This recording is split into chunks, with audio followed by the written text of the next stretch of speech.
Okay, sekarang kita akan modify dia punya platform. Kalau kita tengok ni, terdapat dua platform yang berbeza, dan di sini juga terdapatnya anak tangga dan begitu di belakang. So kita akan buat tangganya dahulu, dan kita akan set up platform yang kemudian.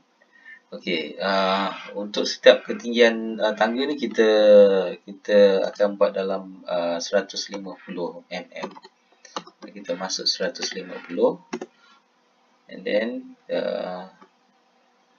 kita akan besar ni, lebar dia, and then masuk balik 150,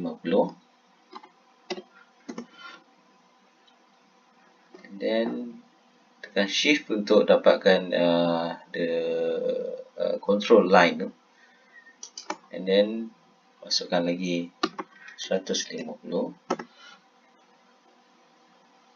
tekan shift lagi untuk dapatkan line, control line, and then 150 lagi.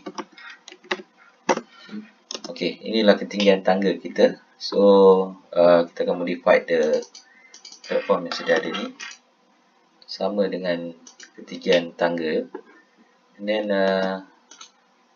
kita ke depan adjust dia untuk mesh dengan line yang sedia ada.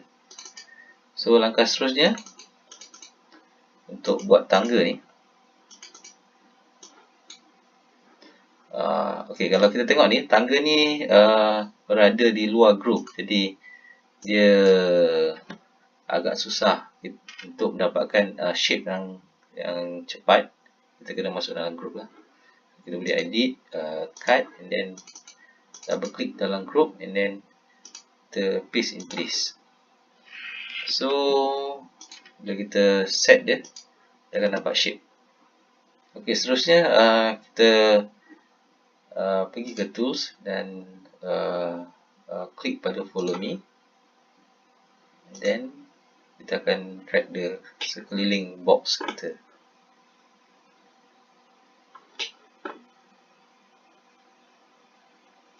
Okey, dan kita dapat ketinggian yang perlu kita buat lah.